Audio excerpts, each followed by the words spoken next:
Oke, cek tes suaraku bisa terdengar.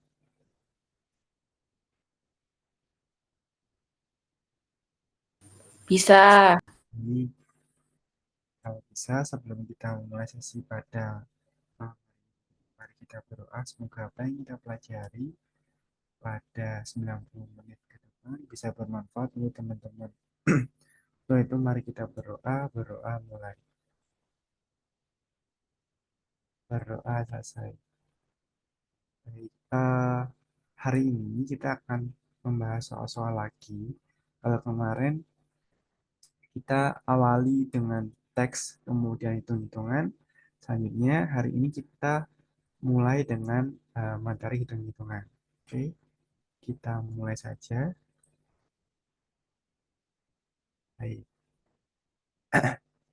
kemarin nomor 22 sudah kita jawab. Selanjutnya kita lanjutkan nomor 23. Nah, biasanya ini nanti bisa jadi keluar di penalaran umum. Nah, ini. Nah, ini ada 4,1 kali 2,4 ditambah 2,7 kali 19 ditambah 24 kali 2,7 ditambah 19 kali 4,1. Oke, caranya gimana, Kak? Caranya gini. Oh ya, ini aku kasih trik ya, teman-teman. Jadi nanti ketika teman-teman mau nanti ketemu soal seperti ini di kuantitatif ataupun di penalaran umum, jadi teman-teman bisa apa ya? Bisa menggunakan trik ini. Jadi kita tulis ulang ya soalnya. 23 itu ada 4,1 dikali 24 ditambah 27, sorry 2,7 kali 19 ditambah 24 kali 2,7 ditambah 19 dikali 4,1. Oke, di sini ada angka 4,1 sama 24, di sini 2,7, 19, 24, 2,7, 19, 4,1. Caranya gini, di sini ada angka yang sama ya, ada angka yang sama yaitu 4,1 dan 2,7. Nah, ini itu pakai apa ya, prinsip asosiasi di mana A, B ditambah AC itu bisa kita sederhanakan menjadi A kali B ditambah C. Oke, sampai sini dulu bisa dipahami baik Andra ataupun Azra. Bisa Kak. Baik. Nah, terus kita lanjutkan nomor 23 di sini. Berarti di sini kan 4,1 ya. 4,1 itu dikali 4. 4,1-nya kita kelompokkan dulu. 4,1 dikali 24 ditambah kemudian 4,1 dikali 19. Nah, ini kita dalam kurungkan ditambah dalam kurung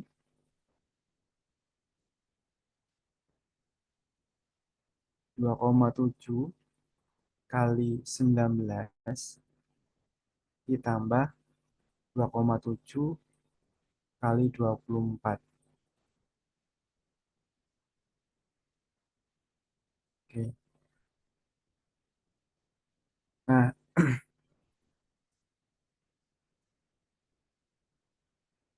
19. Oke, ini ya betul. Nah, terus kemudian kita lanjutkan.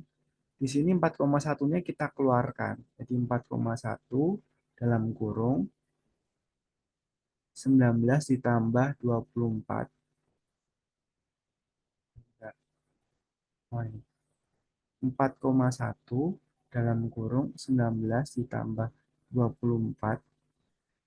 Kemudian ditambah 2,7 dikali 19 tambah 24.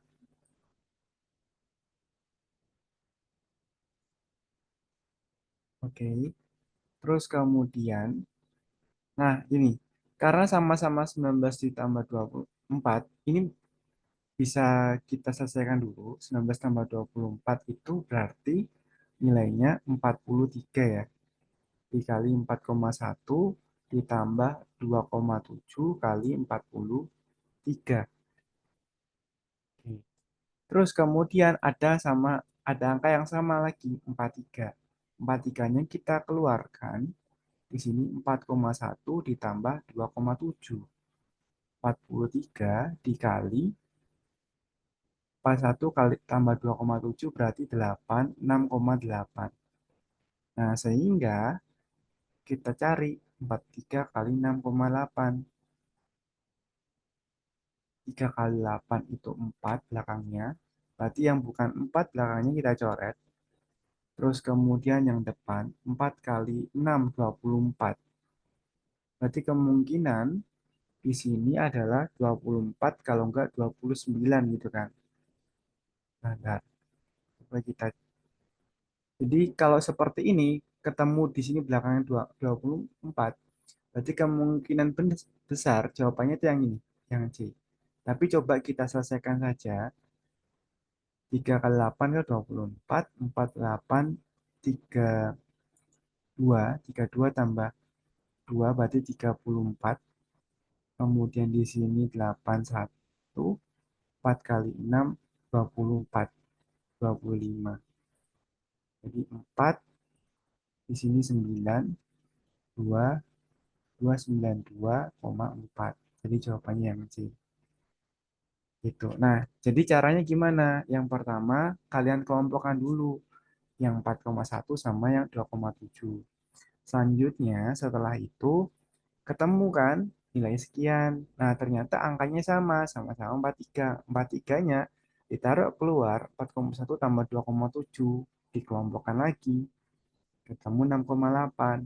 Nah, terus kemudian kalian itu nanti untuk mempercepat langkah lagi, nggak usah kalian cari nilai angka masing-masing kayak gini, nggak usah. Jadi caranya adalah kalian kalikan 3 dikali 8 itu berapa? Misalnya 4, berarti belakangnya harus ada angka 4. Kemudian depannya 4 kali 6, ini depannya.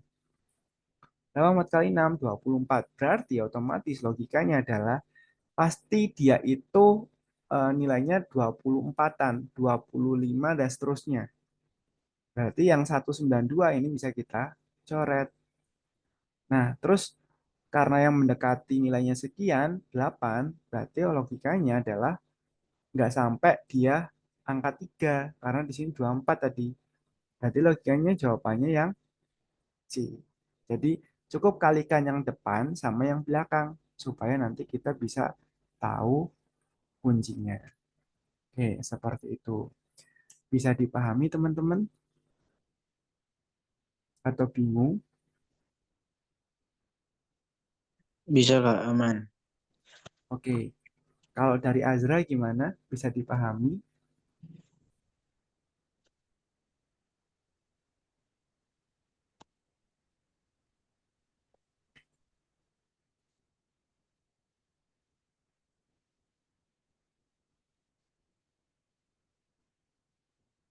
Oke, kalau bisa kita lanjutkan soal nomor 24. 24 ini adalah pecahan istimewa. Di sini aku mau kasih hafalan dulu. Silakan nanti bisa di screenshot untuk menghafalkannya, teman-teman. Oke. Ini jaringanku yang jelek atau jaringannya Azra ya? Dari Angga suaraku tadi terputus-putus nggak? Enggak Kak, aman. Oke, baik. Oke. Nah, di sini aku akan kasih tahu ke kalian namanya pecahan istimewa. Jadi nanti ini silakan dihafalkan ya, teman-teman. Supaya nanti ketika kalian mengerjakan deret, kalian mengerjakan penalaran kuantitatif dan penalaran umum bisa dengan cepat. Yang pertama, setengah. Setengah itu adalah 0,5. Seperempat itu adalah 0,25. 3/4 itu adalah 0,75. Sepertiga itu adalah 0,33. 2/3 adalah 0,67. Terus seperlima itu 0,2. Berarti selanjutnya 2 per 5 adalah 0,4 dan seterusnya. Terus kemudian 1/8 sama dengan 0,125. 2/8 atau 1/4 itu sama dengan 0,25. 3/8 itu sama dengan 0,375.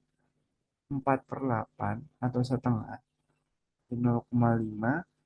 5/8 itu sama dengan 0,625. 6/8 atau sama dengan 3/4 sama dengan 0,75. 7/8 sama dengan 0,875. Oke, terus ada lagi 1/11. Ini sama dengan 0,09. Berarti kalau 2/9 sama dengan 0,1818. Dan ini 0,909. Terus, sorry, 11 ya. Kalau misalnya 1/9 itu sama dengan 0,111. 2/9 berarti sama dengan 0,222. Dan yang terakhir 1 per apa ya, 16 sama dengan 0,0625. Nah, ini silakan di screenshot terlebih dahulu. Nanti aku jelasin penggunaannya bagaimana. Sudah, teman-teman?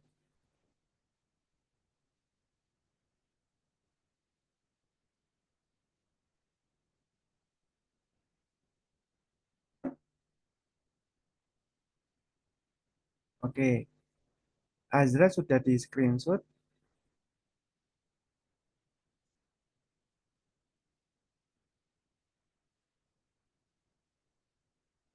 Oke, baik.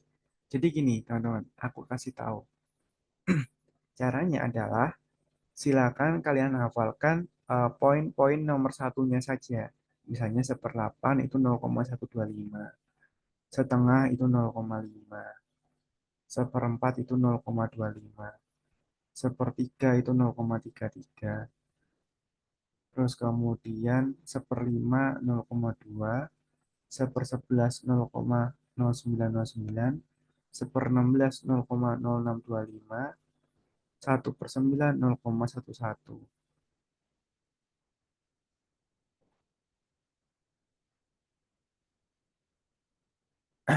Oke, baik. Sampai sini ini. Jadi caranya gimana, Kak? Misalnya 2/8. Tadi kan 1/8 kan 0,125 ya. Nah, kalau ininya 2, berarti tinggal kalikan 2. 0,125 dikali 2 berapa? 0,25.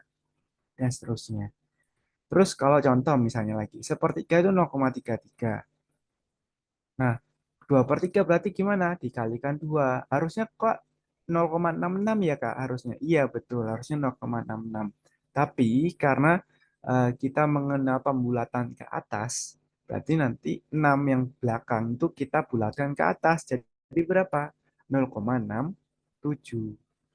Sama juga 1/5. 1/5 itu 0,2. 2/5 jadinya berapa? 0,4. Gitu. 1/11 berarti berapa? 0,09. 0,09, 0,09, 0,09. 1/9 berarti berapa? 0,11. Berarti kalau 2/9, 0,222. 3/9 berapa, Kak? 0,3333. 4/9, 0,4444. Oke, seperti itu dulu. Bisa dipahami, teman-teman? Bisa. Oke, kita lanjutkan. Berarti kita masukkan ke pecahan di sini mintanya itu ya. Nah, bentar.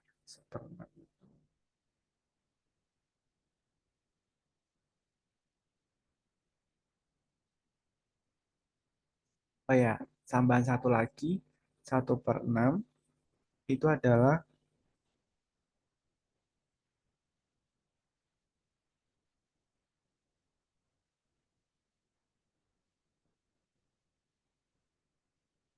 0,167. Nah, kita coba masukkan ya ke dalam konversi ini. Caranya gini, eh, Angga. S- Untuk menyelesaikan ini, jangan langsung kamu buat pecahan. Sorry, jangan langsung kamu buat desimal.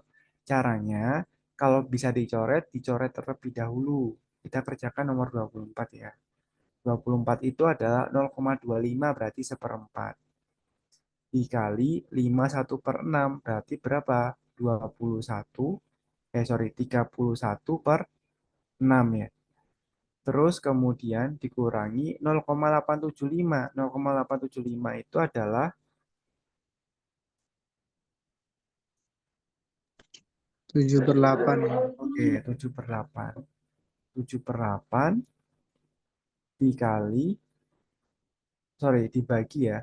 Dibagi 5/4. Nah, terus kita kalikan dulu. 1 kali 31 di sini 4 kali 6 dikurangi 7/8 dikali 5, sorry, 4/5 ya. Ini bisa kita coret satu, ini 2. 31/4 kali 6 dikurangi 7 per 2 kali 5. Oke, terus, benar nggak ini? 31/6, oke, kali 6, 24. Terus dikurangi 7, 7/8 dibagi 5/4 dicoret 1/2. Oke, nah, gini. Ini kan ada angka 4, ada 2 ya. Ini bisa kita kurangi, kita apa ya namanya? Kita perkecil jadi 31/2 kali 6 dikurangi 7 kali 7/5. Kenapa? Karena ada duanya. Jadi duanya kita keluarin kayak tadi. Nah, terus kita masukkan 31/12 dikurangi 7/5. Nah, kita jadikan 60. Berarti di sini 31 kali 5 per 60 dikurangi 7 kali 12. 31 kali 5, 5. 15 dikurangi 41, 84 per 60. Per 60, 155 kurangi 84, berarti nilainya 171. Berarti ketika kita jabarkan 11 per 60 ya. Oke, 11/60. Nah, 11/60 ini bisa kita apa ya? Kita gini. Ntar aku masukkan dulu. Ini kan nilainya kan adalah 1 11/60. Berarti otomatis desimalnya kan 1, sekian gitu kan. 11/60 supaya mudah kita bisa ubah menjadi 10/60 atau 1/6. Jadi kita apa ya namanya? Kita misalkan pendekatannya 10/60. 1/6. 1/6 ini berapa? 0, berapa tadi? 167. Tapi karena di sini adalah ada angka 1 kan 11/60, berarti dia itu harus di atasnya 167. Berarti berapa?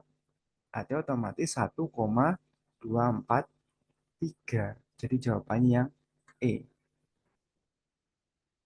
Bingung nggak? Agak bingung, Kak. Bingungnya di part yang mana? Yang bentar, yang 21/4 itu jadi 5/4 dari mana ya? Ini. Oh Ah, ya, sorry, sorry. 9 ya harusnya ya. iya itu. Kali 9. 9/4 jadi 4/9. Oke, oke. Bentar, bentar, sorry, sorry. Ini aku hapus kalau gitu. Tapi udah bener kok itu Kak, 4/9 udah. Sudah benar Ini bawahnya, 4/9. iya kan, dibalik jadi 4/9 ya. Tadi, oh ya, ya, ini 9/4, 1, 2, ya, bentar, bentar. Oh, di sini, bentar, bentar. Ini tadi tujuh dua per kali lima 9 ya harusnya ya. Iya. Oke, ya, bentar. Di sini 31 4 kali 6, yang di sini 2 kali 9 ya. Oke, bentar.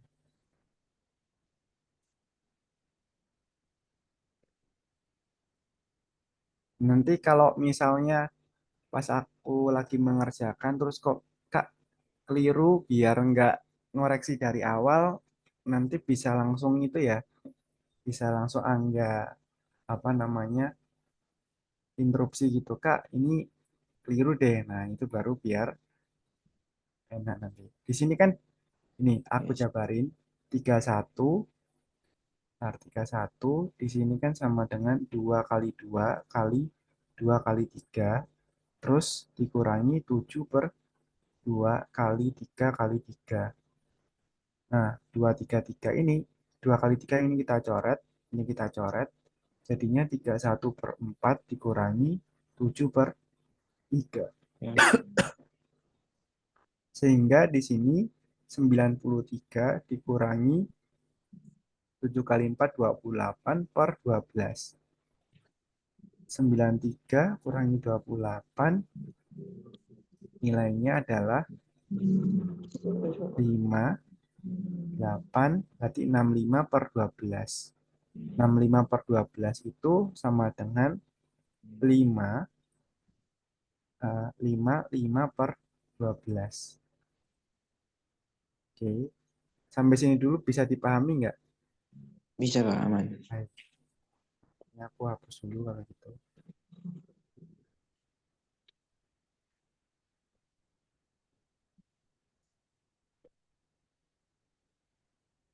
5, 5 per 12 sama dengan, nah ini kan kalau misalnya kalau kita buat jadi 6 per 12, itu kan sama dengan setengah ya.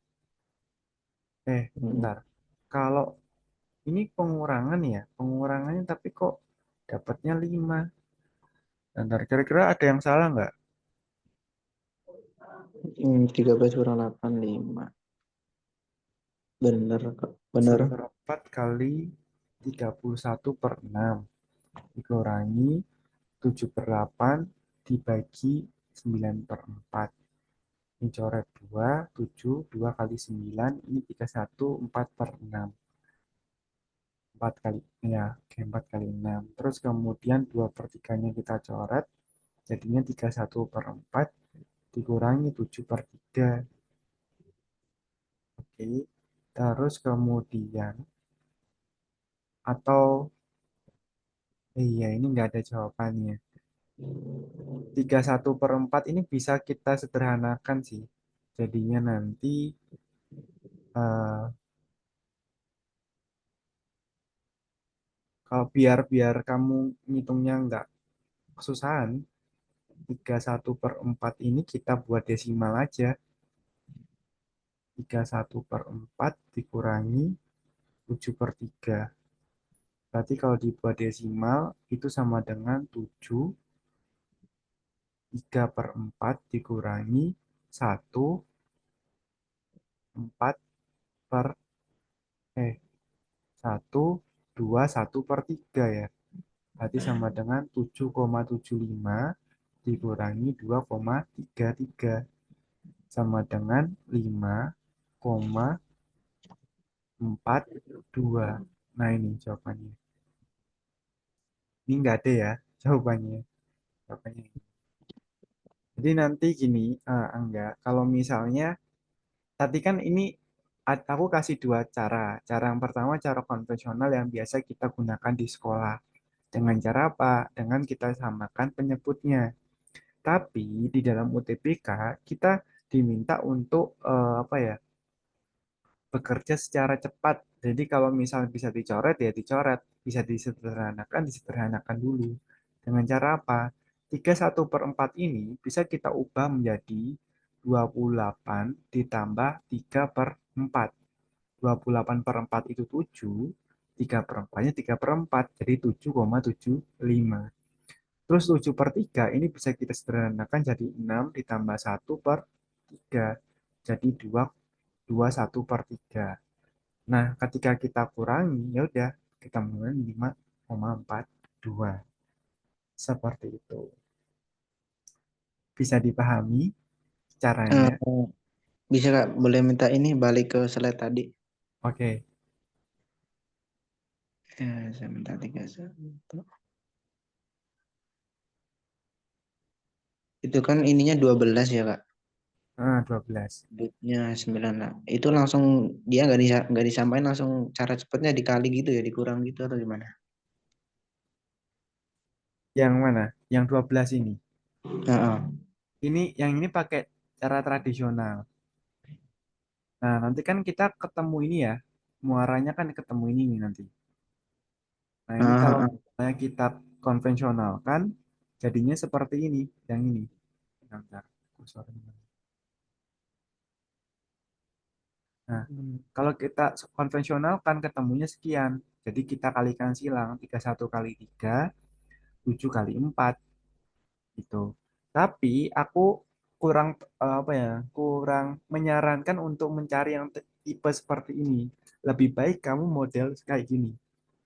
Jadi 31/4 jadi 73/4 sama 21/3. Kenapa aku menyarankan ini? Karena di sini mintanya bentuknya desimal. Kalau desimal, logikanya adalah muaranya kamu harus cari nilai desimal. Di sini kan cuma 4 sama 3 nih penyebutnya.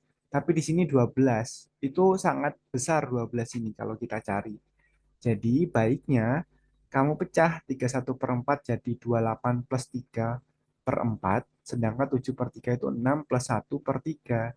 Jadi nilainya 73/4 dikurangi 2/3. Oh iya, aman Kak. Oke, baik. Halaman kita lanjutkan nomor 25. Di sini diminta untuk pernyataan di bawah ini mana yang tepat. Oke, nomor satu,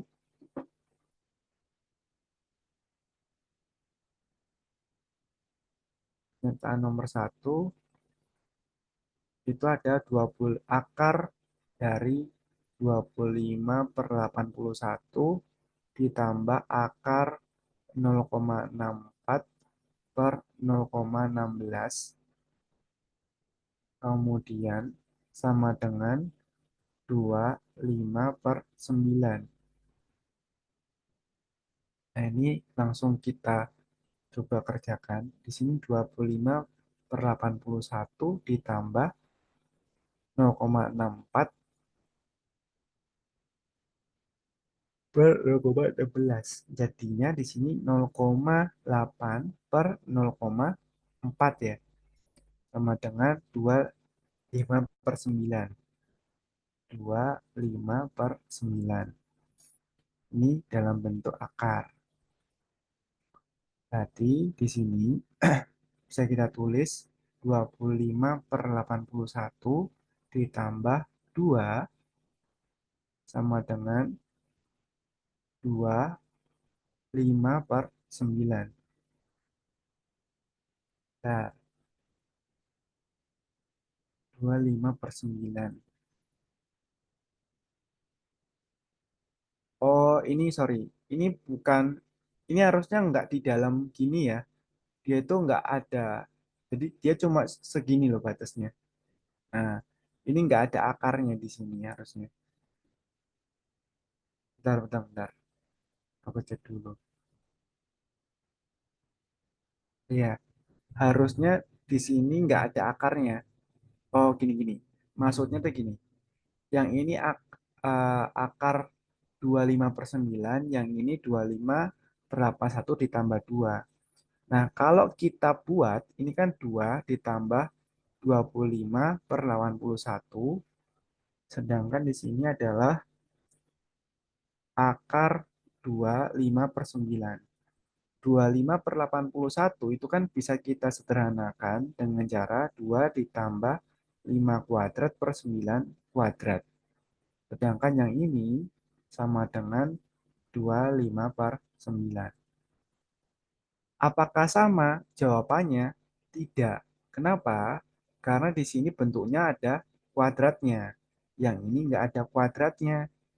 Berarti yang A ini jawabannya salah. Oke, sampai sini dulu.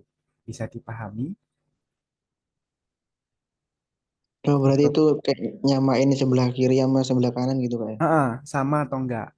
Tapi nggak harus kita cari kayak nilai sebelah kiri tuh nanti ketemunya misalnya 0, sekian sekian. Itu nggak usah. Jadi kamu sederhanakan aja kayak gini ya. Aku bilang 2 ditambah 5 per 9. Tapi di sini bentuknya kuadrat yang kiri. Yang kanan itu cuma tunggal. Berarti otomatis logikanya ketika yang kiri kuadrat, yang kanan tunggal, berarti tidak sesuai, tidak sama dengan kan? Berarti yang A ini pernyataannya salah. Gitu. Oh iya kak, aman. Oke. Kemudian yang nomor 2, 3x sama dengan 5 per 2x ditambah 6. Dengan nilai x-nya adalah 18. Jadi kita cari di sini 6x, di sini 5x ditambah 6. Berarti x sama dengan 6. Nah, karena di sini x sama dengan 6, sedangkan di sini x sama dengan 18, berarti tidak match. Satu 2 nggak match, berarti jawabannya cuma 4. Gitu. Bisa dipahami? Bingung nggak?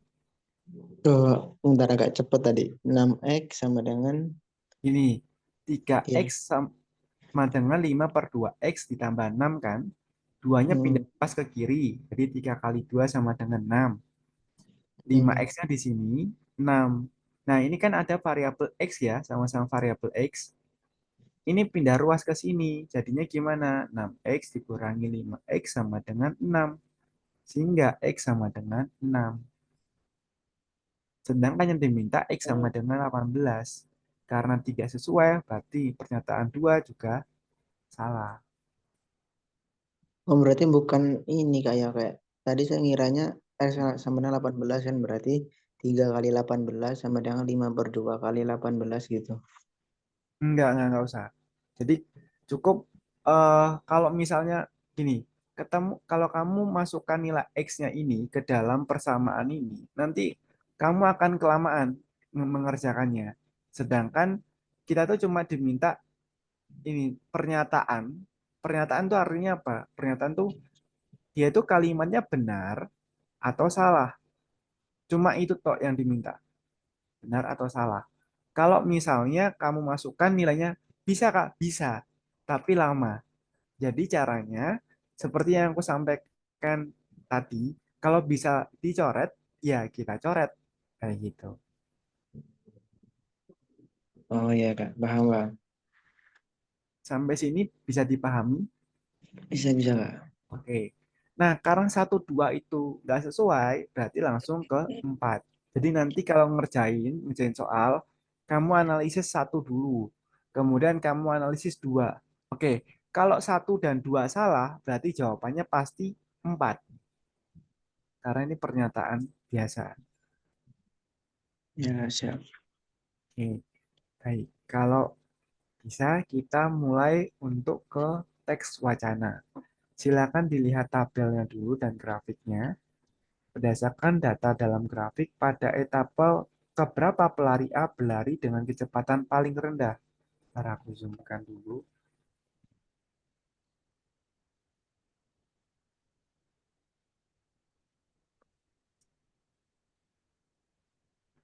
Caranya gini, silakan kamu lihat tabelnya aja, tabel batangnya. Itu nanti udah kelihatan.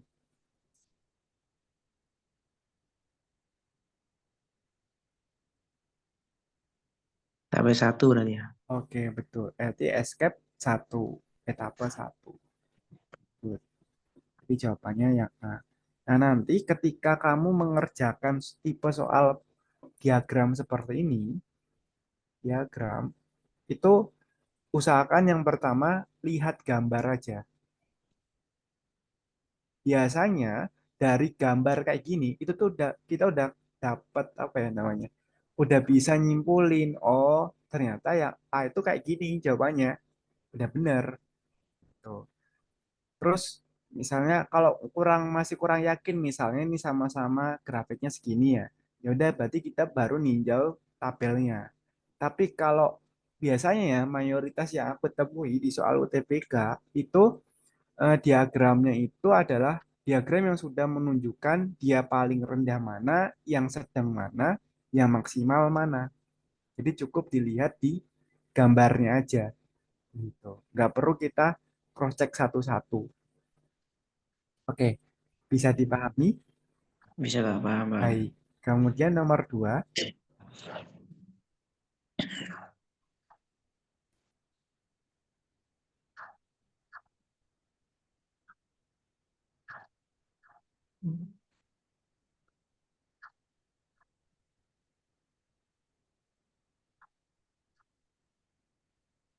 Kita P6 nggak ada kayaknya. entapa ini, prediksi. Prediksi. Nah, Oh, caranya kamu lihat trennya. Kamu lihat tren etapa satu ini dia semakin naik atau semakin turun. Sorry, yang waktu A ini semakin naik atau semakin turun, waktu B juga trennya gimana. Itu tuh kita diminta untuk memprediksikan kira-kira tuh seperti apa nantinya. hmm. Berarti pelari B lebih cepat daripada pelari A. Yang D ya. Iya. Oke, kita lihat ya. Di sini kata paling tepat itu berarti kemungkinan benarnya itu sangat tinggi. Atau aku bilang ini plus plus karena kemungkinan tepatnya itu paling banyak. Nah, kita lihat di sini A itu semakin ke kanan, dia semakin tinggi. Dilihat berarti etapenya juga semakin tinggi. Sedangkan ya waktu B dia bertambah tapi cuma sedikit, jadi plusnya cuma sedikit. Otomatis waktu pelari waktu pelari B akan jauh lebih cepat dibandingkan pelari A. Nah, nanti berarti gambar etapa 6 kayak gimana? Etapa 6 berarti yang birunya gini, yang ini yang A, sedangkan yang B dia tetap naik tapi tetap di bawahnya sih yang A gitu. Jadi jawabannya yang D. Sip, bisa dipahami atau ada pertanyaan? Bisa Kak, paham. Oke, good. Kalau bisa kita masuk lagi ke pemahaman wacana. Nah, di sini nanti silakan caranya adalah kamu cari keywordnya. Jadi kamu cari kata kuncinya. Contoh sederhana ya, nomor 81 misalnya gini. Kecepatan pengolahan sistem informasi masa depan dalam komputer yang berteknologi tidak akan lagi diharapkan maksimal karena oke, berarti kata kuncinya apa? Kata kuncinya adalah kecepatan pengolahan informasi dalam sistem komputer. Nanti kamu lihat, kamu cari kecepatan komputer informasi di masa depan. Nah, kita lihat ya. Nah, ini ada kata masa depan. Nah, komputer kuantum ini nantinya memungkinkan terobosan teknologi di masa depan. Bekerja dengan apa? Cara yang sama sekali berbeda dengan komputer konvensional. Nah, bentar. Berarti underline-nya itu adalah kecepatan pengolahan. Oke, coba kita lihat kata maksimum coba. Maksimum ada nggak maksimum?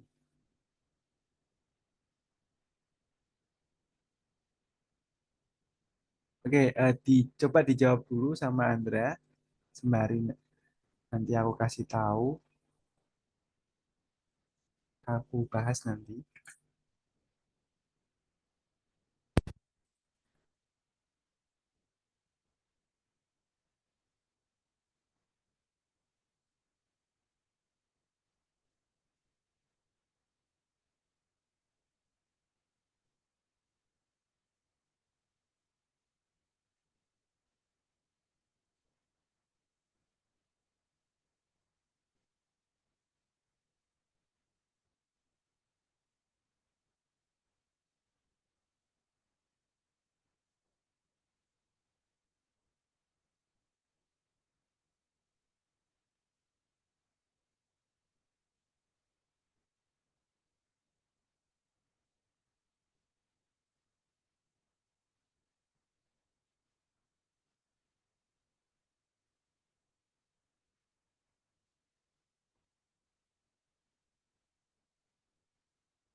Oh, yang B Kak. Jawabannya yang B. Ukuran transistornya tidak dapat lagi diperkecil. Nah, kita lihat transistornya. Ini kecepatan prosesor dalam chip prosesor harus ditingkatkan. Meningkatkan ya, mungkin dilakukan terus-menerus tanpa batas, suatu pasti akan mencapai maksimum, yaitu ketika ukuran transistor tidak dapat diperkecil lagi. Berarti underline-nya apa? Underline-nya itu digital silikon ya, digital silikon. Berarti gini, kata kuncinya di sini di dalam soal ini adalah kecepatan pengolahan sama digital silikonnya. Nah, kecepatan transistor ini sama digital silikonnya. Nah, ini maksimum, mencapai maksimum. Kata maksimum dan lainnya, jawabannya betul yang B. Ukuran transistornya tidak dapat lagi diperkecil. Jadi, nomor 81 untuk mempermudahnya adalah ya tadi yang aku sampaikan, cari saja keywordnya yang perlu kamu cari. Misalnya di sini adalah diharapkan kecepatannya maksimum. Berarti kecepatan maksimum yang ini. Nah, jadi tanpa perlu kita bahas yang ini sampai ini, kita cukup metode membaca skimming. Skimming itu artinya apa? Baca cepat. Jadi dari atas ke bawah nggak perlu langsung kita pahami secara menyeluruh, tapi kita cari keywordnya. Oh, ternyata di sini ada kecepatan maksimum. Kenapa kecepatan maksimumnya tidak dapat diperkecil lagi? Jadi jawabannya yang B. Iya. Gitu. Bisa dipahami? Ya, bisa Kak. Oke. Selanjutnya nomor 82.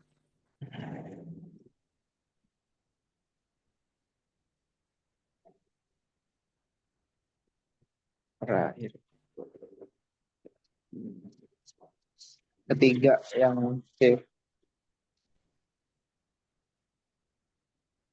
Yang C ya. Baik.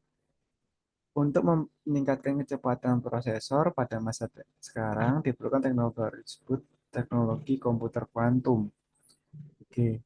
Pernyataan tersebut terdapat pada berarti underline-nya adalah komputer kuantum. Di sini dia hanya yang paragraf 2 dia menjelaskan istilah dari kuantum. Yang pertama dia hanya menjelaskan kecepatan komputer. Yang ketiga di sini ada kata komputasi kuantum atau komputasi kuantum dan sebagainya. Berarti, nah nih yang lebih spesifik ada di sini komputer kuantum. Berarti jawabannya betul yang C. Oke, sip.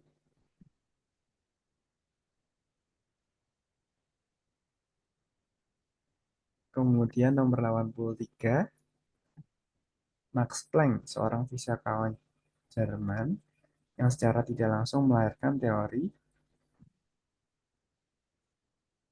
Teori. Ada tadi yang mana ya? underline-nya adalah Max Planck. Coba cari kata Max Planck ini. Ada di paragraf kedua Kak. Oke, di Teori sini. kuantum cahaya. Nah, Teori ya teori kuantum cahaya. berarti Berarti jawaban yang C ya. C. Oke, good. Oke. Kemudian kita lanjutkan soal 84. Ketidaksanitasian modern akan memunculkan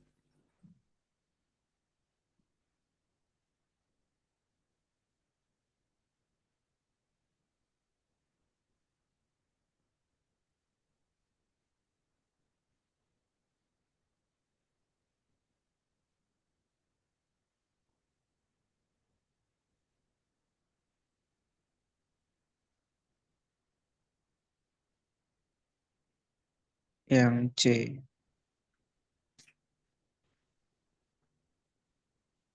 yang C. Oke, di sini underline-nya adalah menurut teks di atas, ketiadaan sanitasi modern akan memunculkan ketidakadaan sanitasi beberapa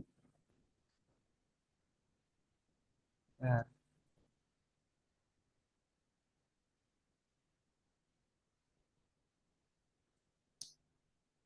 tidak ada sanitasi. Nah, modern akan menimbulkan nah,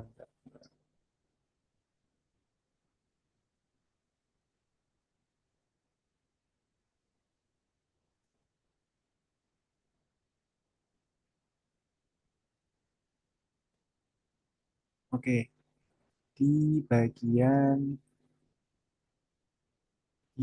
oke, sanitasi ya. Sanitasi itu kan berarti tentang lingkungan. Lingkungan itu higienis. Mencegah adanya apa? Mencegah munculnya Epidemic. epidemik tipus. Jawabannya yang betul yang B. Oh, tipus. Karena di sini kan nggak ada menyinggung kata sanitasi sama sekali ya, Hmm. sepenglihatanku. Jadi sanitasi kan biasanya itu kebersihan lingkungan. Kebersihan lingkungan artinya. Nah, kebersihan lingkungan ini hubungannya dengan apa? Dengan higienis. Berarti logikanya jawaban yang tepat itu yang B gitu. Hmm. Hmm. Lanjutkan nomor 85.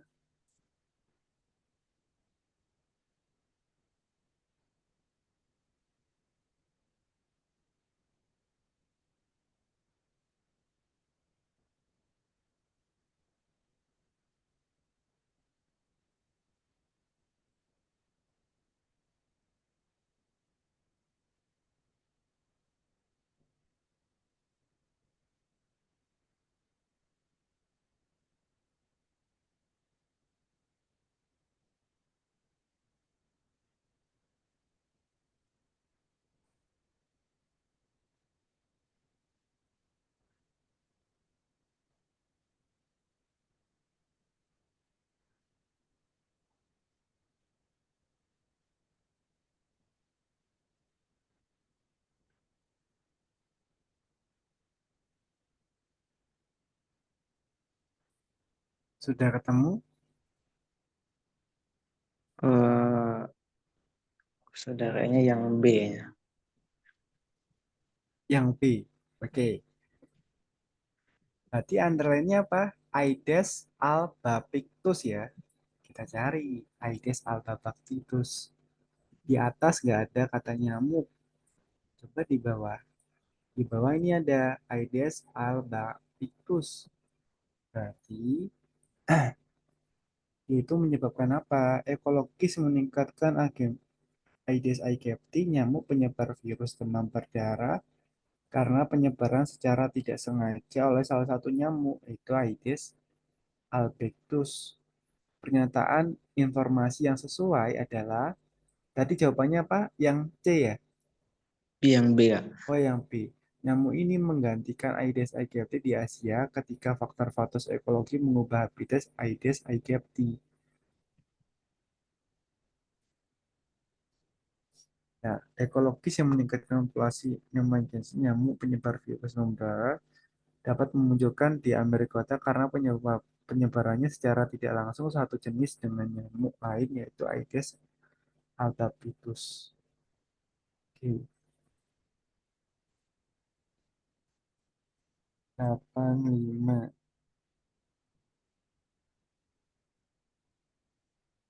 Simpulan tentang nyamuk Aedes albopictus. Berarti yang D kayaknya. Apa? Iya, jawabannya yang tepat yang D. sorry, yang D. Nyamuk tersebut dapat menyebabkan virus demam berdarah. Jadi ekologi ini kalimat pengantar, terus dia bilang penyebab demam berdarah ini kalimat pengantar, penyebarannya secara tidak sengaja ini juga pengantar. Berarti simpulannya adalah dia itu bisa menyebabkan virus demam berdarah. Jadi kayak definisi terus faktor-faktor itu nggak termasuk berarti kan? Nggak dimasukin kesimpulan ya? Enggak, soalnya yang ditanya cuma poin Aedes albopictus. Nah, pasti kan yang terus dari penjelasan kayak ekologis, kemudian dia bisa menjelaskan ini, dia menggantikan Aedes aegypti. Nah, core apa sih? Core-nya dari itu Aedes aegypti itu apa? Oke, Aedes aegypti adalah eh, apa namanya nyamuk yang menyebabkan penyakit DB, demam berdarah. Berarti kesimpulannya dari penjelasan-penjelasannya ada itu albapitus bisa menyebabkan penyakit demam berdarah.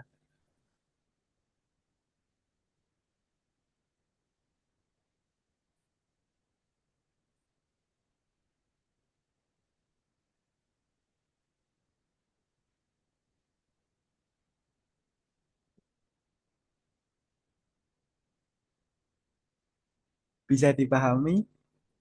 Bisa Kak, aman. Oke, kita lanjutkan nomor 86. Manakah dari pernyataan berikut yang bila benar memperkuat pernyataan tentang penyakit lima di Amerika Utara? Oke, berarti caranya gini. Silakan kamu lihat kata lima di dalam teks itu yang mana. Oke, aku coba bantu ya. Lima itu,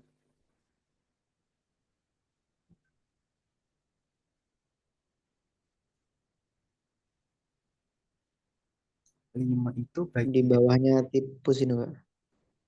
Oke, Bawahnya contoh tipus tipus. kalimat contoh. Oh ini penyakit lima ya.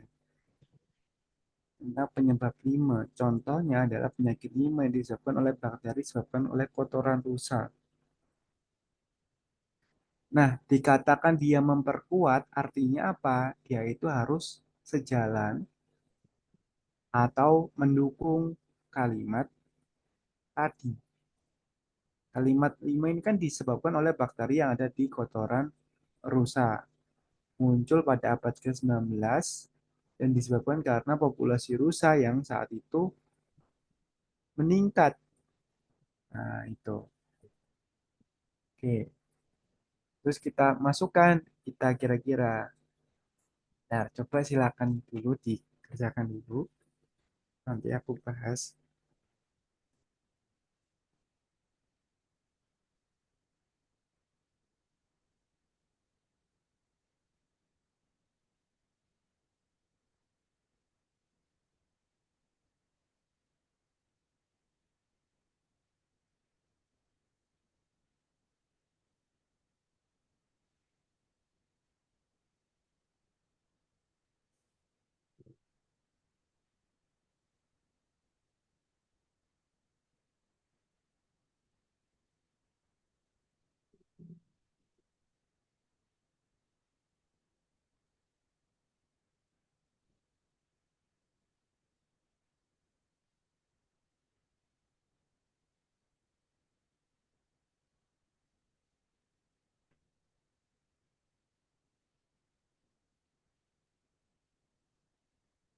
Yang D ya.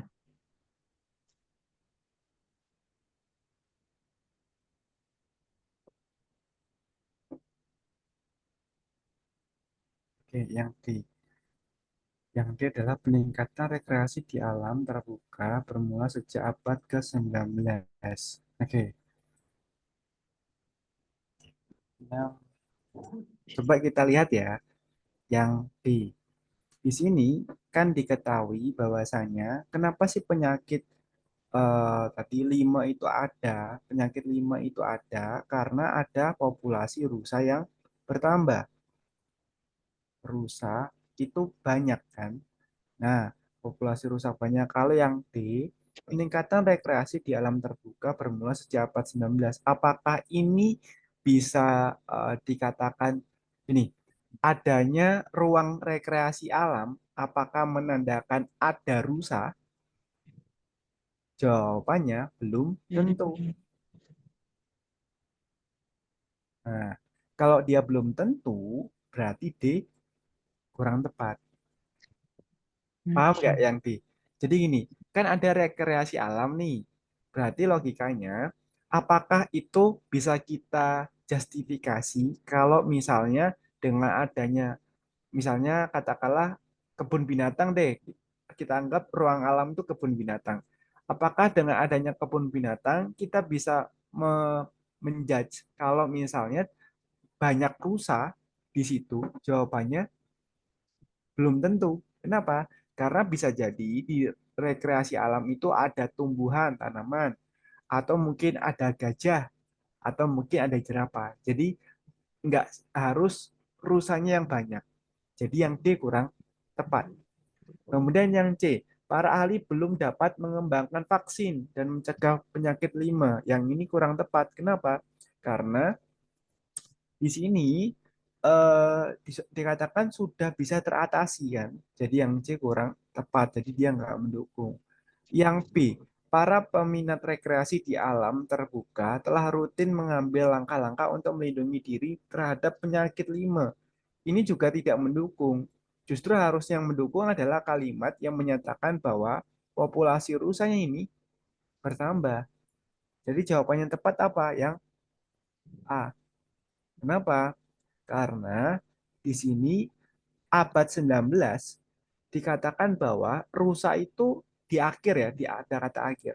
Di kata akhir abad 19 berarti menjelang ke abad 20 ini rusa itu bertambah.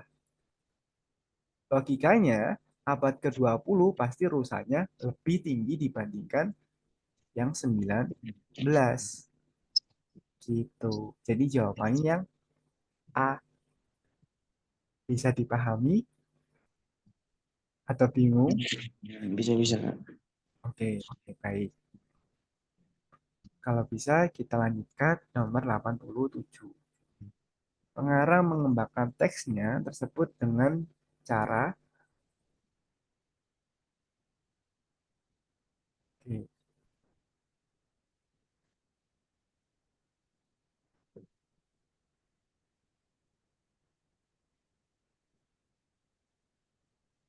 di sini silakan kamu lihat di dalam kalimatnya. Itu kalimatnya menjelaskan apa? Misalnya gini ya. Di sini kan ada pilihannya itu ada pertama teori. Teori itu pasti akan menjelaskan menurut siapa itu.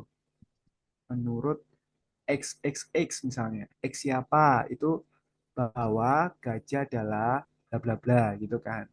Yang kedua, kalau contoh berarti artinya apa? Di dalam kalimat yang ada di sini itu akan orientasinya pada aplikasinya.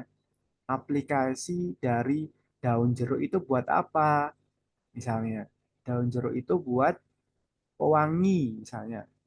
Nah, itu contoh. Kemudian yang ketiga, perbandingan. Kalau perbandingan, berarti misalnya A dibandingkan dengan B. Apakah lebih bagus atau sama dengan? Nah, itu perbandingan. Yang keempat, liferensi.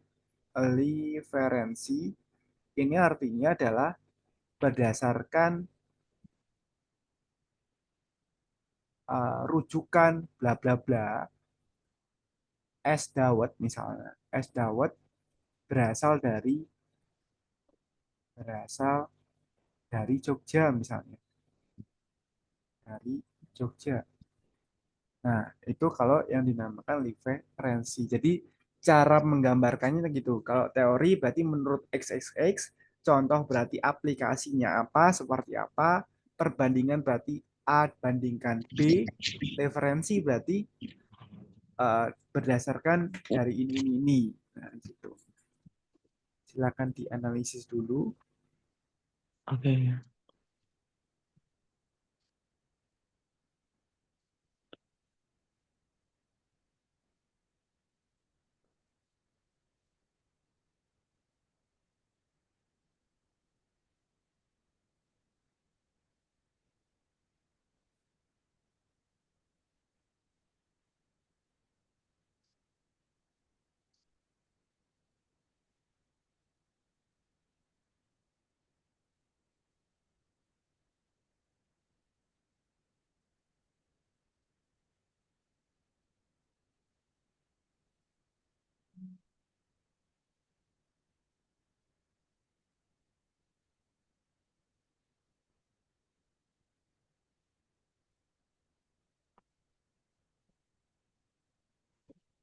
Hmm.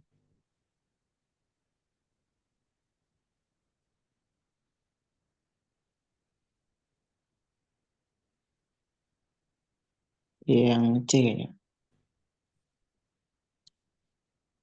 Yang C. Oke, kita lihat yang C. Yang C itu maknanya perbandingan. Di sini nomor 87 itu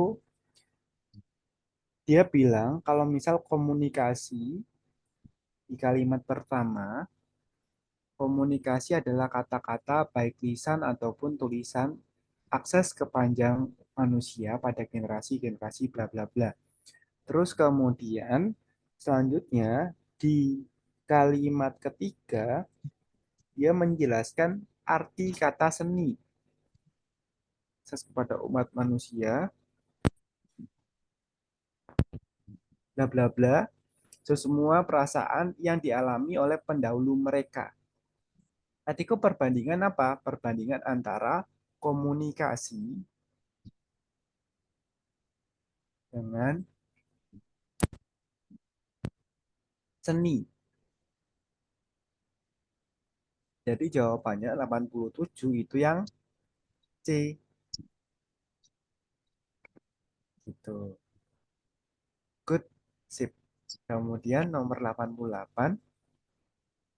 Ya, nomor 88.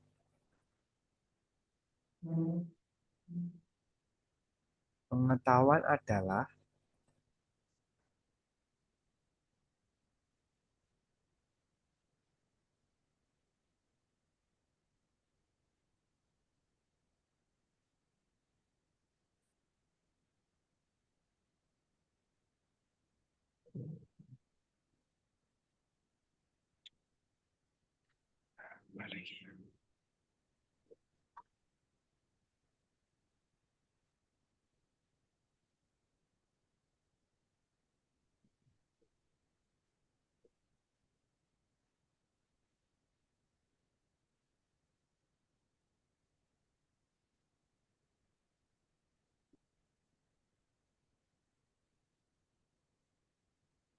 Yang A ya. yang A. Oke. Kita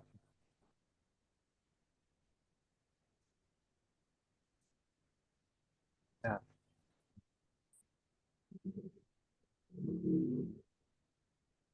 menurut pengarang pengetahuan adalah berarti underline-nya pengetahuan. Coba kita lihat pengetahuan adalah ya kata-kata pengetahuan. Semua pengetahuan yang diperoleh melalui pengalaman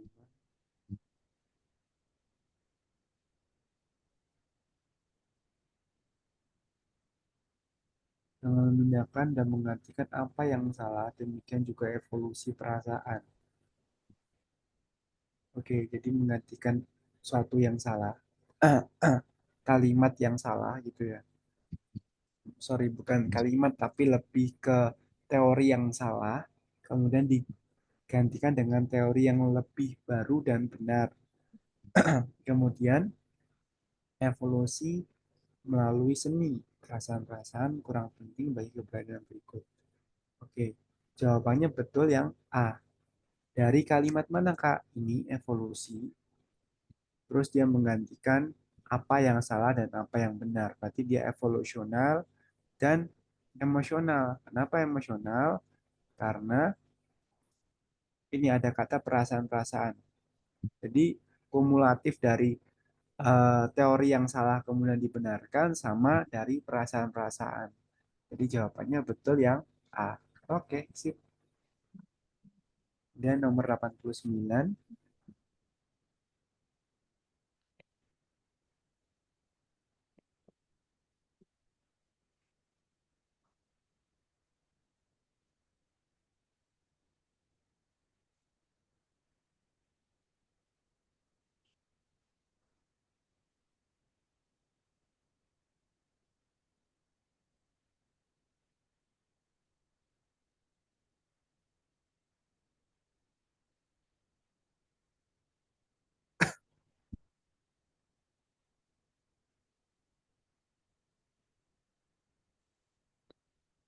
Yang C. yang C. Oke, seni dicirikan oleh, kita next dulu. Seni.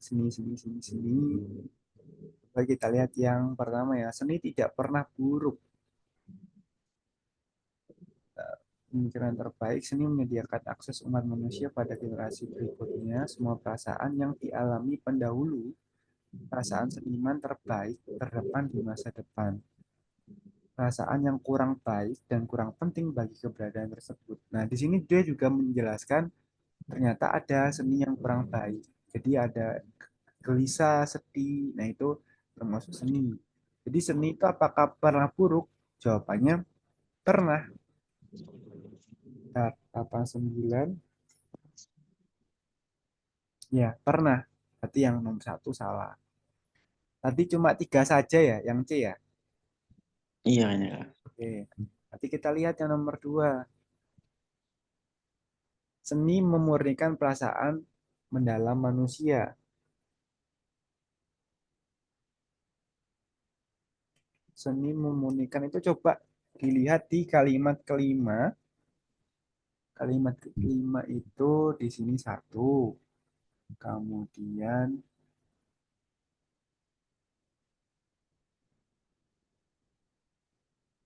satu, dua, ini tiga ya, kalimat ketiga.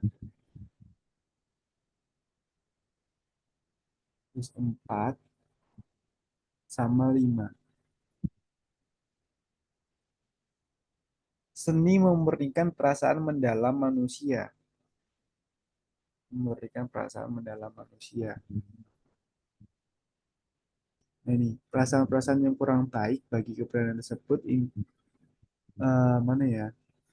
Memurnikan, memurnikan.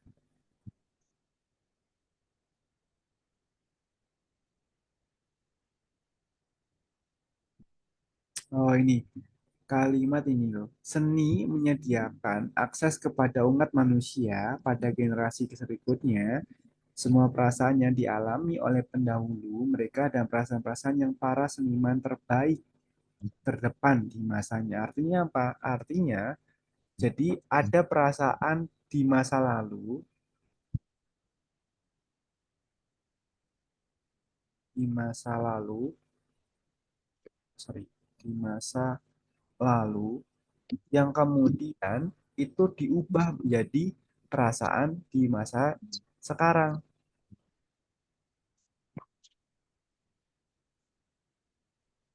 Lewat apa, Kak? Lewat pemurnian.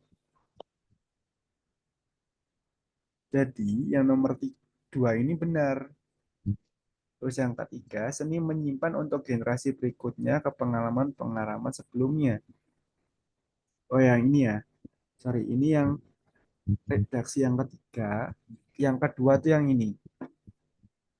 Nah ini loh, perasaan-perasaan yang kurang baik dan kurang penting penting bagi keberadaan tersebut, inilah tujuan dari seni. Semakin dekat seni, semakin mencapai seni itu baik tersebut. Jadi artinya apa? Ada perasaan-perasaan yang kurang baik, nih, perasaan-perasaan yang kurang baik dan kurang penting bagi keberadaan tersebut itu dimurnikan supaya nanti seninya menjadi lebih baik.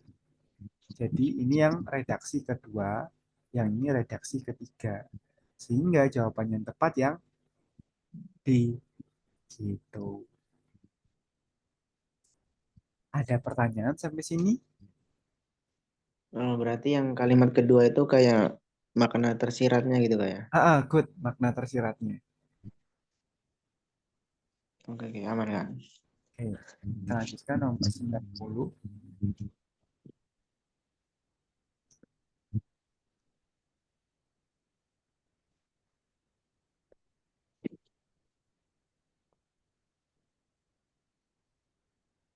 Rangkuman.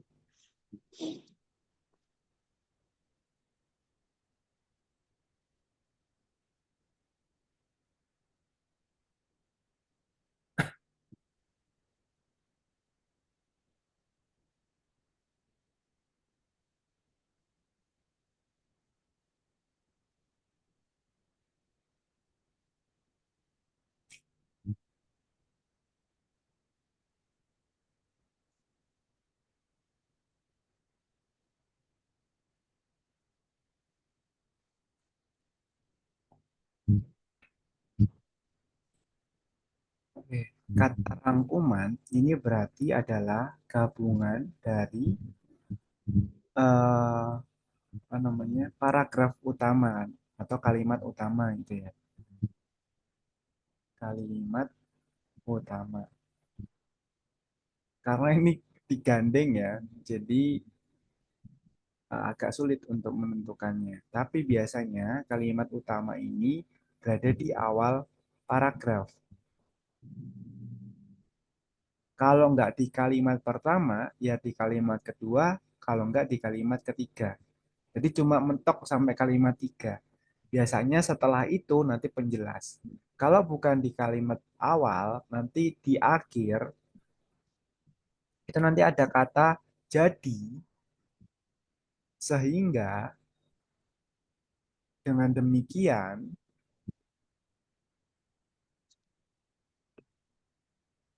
biasanya kalau ada diawali kata ini, berarti itu kalimatnya ada di akhir kalimat utamanya. Tapi apakah 100% Kak? Enggak. Jadi kalau kamu lihat dari atas ke bawah kok itu penjelas tok semua, terus di akhir ada kata jadi, dengan demikian kesimpulannya. Nah, berarti itu adalah kalimat utamanya. Nah, gitu.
Sudah ketemu jawabannya? Yang yang B.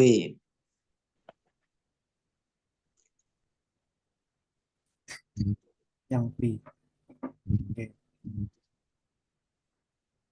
Yang B, Kalistung merupakan kompetensi dasar siswa SD DIY yang perlu ditingkatkan pencapaiannya sebab itulah indikator HDL yang harus dicapai. Oke, coba kita lihat dari atas ya. Laporan, bla, bla, bla, bla. Nah, underline-nya di sini pertama, Kabupaten DIY itu belum dapat memenuhi kriteria. Jadi perlu ditingkatkan. Oke. Bisa perlu ditingkatkan, bisa dalam kategori di sini adalah rendah. Hal ini beralasan jika melihat hasil survei Direktorat Tenaga Kerjaan Depdiknas tahun 2004 yang menyebutkan bahwa secara nasional 65,29% dari sebanyak 29,236 guru SD tidak menguasai dengan baik materi pelajaran. Hal ini memiliki pengaruh terhadap kualitas soal yang digunakan. Oke, yang berlaku secara nasional, serta 75% soal ditetapkan oleh penyelenggara UAS-PN tingkat provinsi. Dimana salah satu indikatornya UNDP mengukur kualitas bangsa. Tinggi rendahnya itu mempengaruhi pada apa? HDL, Human Development Index. HDI ini maksudnya. Dan tinggi rendahnya HDL menentukan kualitas bangsa dalam publikasi Human Development Report. Indonesia ditempatkan di 112 dari 174, bla bla bla. Oke, kalau kita lihat yang B, Kalistung merupakan kompetensi dasar siswa SD di DIY, sorry, Kalistung merupakan kompetensi dasar siswa SD di DIY yang perlu ditingkatkan pencapaiannya sebab itulah indikator HPL yang harus dicapai. Apakah cuma Kalistung saja? Jawabannya tidak. Tapi ya masih ada UAS-PN. Berarti yang B kurang tepat. Coba kita mengarah yang D coba. Yang D, kompetensi Kalistung siswa SD di DIY rendah. Rendahnya dari sini, kata rendah. Sementara kompetensi tersebut merupakan salah satu indikator HDL. Di sini dikatakan bahwa ini. Nah, salah satu tinggi rendahnya angka literasi dilihat dari HDL. HDL itu dilihat dari UNDP. UNDP itu dilihat dari OSBN atau kompetensi tadi. Berarti logikanya si Kalistung ini, kompetensi Kalistung itu termasuk salah satu indikator HDL yang menentukan apa? Menentukan kualitas bangsa. Jadi jawabannya yang D yang tepat. Gitu. Bisa dipahami atau bingung? Oh, berarti ini indikatornya bukan hanya Kalistung. Bukan hanya Kalistung. Jadi salah satu saja.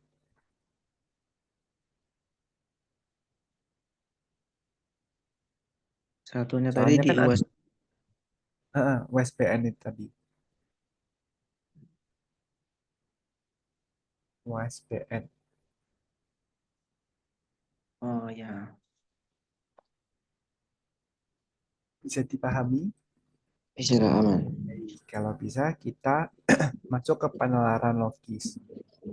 Oke, sebelum ke penalaran logis, ini aku kasih trik dulu ya buat Angga.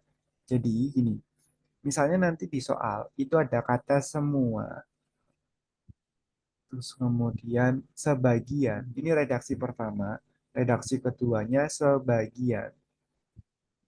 Berarti kesimpulannya apa? Kesimpulannya adalah sebagian. Terus yang pertama, yang kedua. Pertama itu semua, kedua itu semua. Berarti kesimpulannya apa? Kesimpulannya adalah semua. Terus ada lagi kata semua, sorry, sebagian. Kemudian redaksi kedua sebagian. Biasanya kesimpulannya itu adalah tidak dapat ditarik kesimpulan. Tarik kesimpulan. Oke, aku kasih gambaran dulu. Semua itu aku gambarkan dengan atau universalnya. Kalau kamu masih ingat pelajaran matematika, diagram Venn, maka semua itu yang universal. Nah, terus sebagiannya mana? Sebagian itu yang ini. Nah, berarti kesimpulannya yang mana? Yang aku arsir warna hijau. Nah, mana maksudnya? Ini. Nah, kesimpulannya yang ini. Yang ada di dalam lingkaran merah. Jadi makanya kalau semua sebagian pasti kesimpulannya adalah sebagian. Terus kalau nah, semua terus ketemu lagi dengan semua yang merah. Berarti pasti kesimpulannya adalah yang semua karena diakhir semua. Kalau sebagian, misalnya sebagian di sini, yang satu lagi sebagian, berarti dia tidak ada hubungan. Nah, kalau tidak ada hubungan, tidak dapat ditarik kesimpulan. Ini yang pertama, yang sering banget. Jadi, kamu ingat-ingat aja, ini mayoritas itu biasanya jawabannya tidak ada kesimpulan kalau sebagian-sebagian. Tapi, bisa jadi dia beririsan. Nah, gini. Nah, berarti kesimpulannya mana? Kesimpulannya irisannya ini. Nah, ini kesimpulannya. Tapi ini sangat jarang biasanya. Jarang sekali. Oke, sampai sini dulu materinya. Bisa dipahami untuk triknya dulu.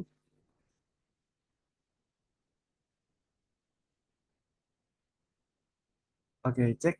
Halo, suaraku terdengar? Aman nggak aman? Oke, aman. Oke, kalau aman, kita coba mulai nomor satu ya. Semua pohon di kebun Pak Karto berdaun hijau. Semua anak Pak Karto suka menanam pohon. Karti membawa tangkai pohon berdaun kuning. Artinya apa? Kalau ada kata semua, ini artinya juga harus atau wajib. Berarti nomor satu, pohonnya itu wajib berdaun hijau.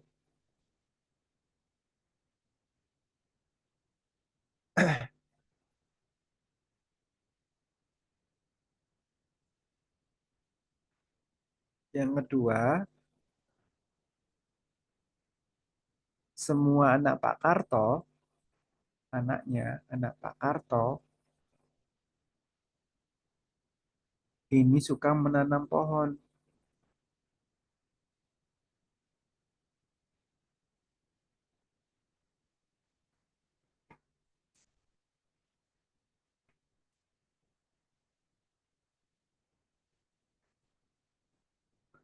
Berarti kesimpulannya adalah, terus di sini realitanya adalah Karti membawa pohon yang bertangkai kuning. Oh, sorry, berdaun kuning. Berarti apakah ini pohonnya ada di kebun ya? Kebunnya Pak Karto. Gimana jawabannya? Coba dijawab dulu, nanti aku kasih tahu pembahasannya.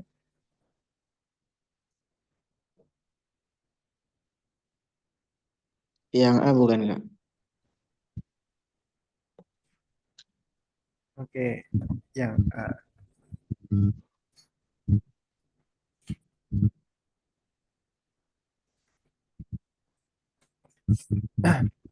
oke. Tangkai pohonnya di bawah Karti bukan dari kebun Pak Karto. Oke, jawabannya betul. Kenapa? Di sini diketahui bahwa semua pohon yang ada di kebun Pak Karto pasti daunnya, sorry, tangkai daunnya itu warnanya hijau, gitu kan. Sedangkan yang di bawah Karti ini daunnya kuning. Berarti jawabannya yang A. yang paling tepat. Terus ya, yang A yang paling tepat. Tuh, sip. Kita lanjutkan nomor 2. Setiap manusia, setiap mahasiswa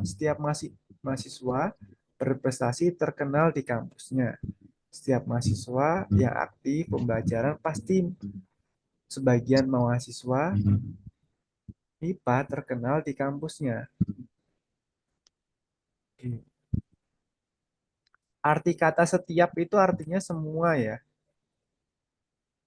Oh, iya. Jadi dia punya makna setiap itu artinya semua. Semuanya.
Yang B bukan Kak?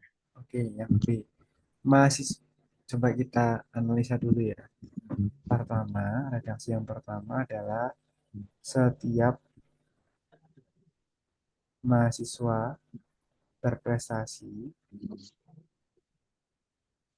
masih terkenal di kampusnya.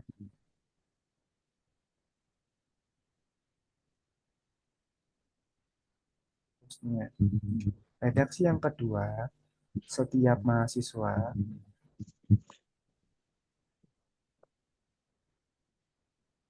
yang aktif pembelajaran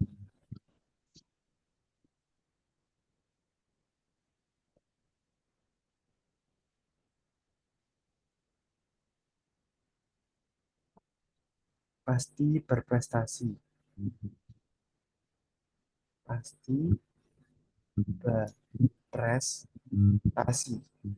Redaksi yang ketiga, sebagian mahasiswa MIPA MIPA itu terkenal.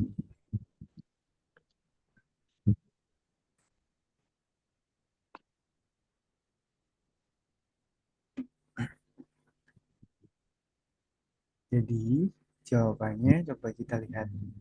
Misalnya yang B tadi ya, mahasiswa MIPA yang aktif dan pembelajaran dalam pembelajaran pasif, sorry, mahasiswa MIPA yang aktif dalam pembelajaran pasif. Di sini setiap mahasiswa berprestasi terkenal di kampus. Setiap mahasiswa yang aktif dalam belajar pasti berprestasi. Sebagian mahasiswa MIPA terkenal di kampusnya. Berarti apa? Berarti sebagiannya itu dia. Itu pasti kayaknya Kak. Nah, mahasiswa MIPA yang aktif dalam pembelajaran pasif, maksud kalimat ini gimana ya? Pasti terkenal mungkin, typo mungkin. Oh iya, sorry. Pasti betul. Pasti terkenal dalam pembelajaran kampus. Oke. Di sini syarat pertama adalah ketika berprestasi pasti dia terkenal. Setelah selain itu ketika dia aktif pasti dia berprestasi. Logikanya kalau dia aktif berarti dia terkenal. Ini hubungannya. Jadi jawabannya betul yang B. B. Oke, sih. Kemudian satu soal terakhir, semua bunga di taman kaputren berwarna putih. Semua putri suka bunga. Putri Lestari membawa bunga biru. Semua bunga di taman, warnanya putih. Redaksi yang kedua, semua putri suka bunga.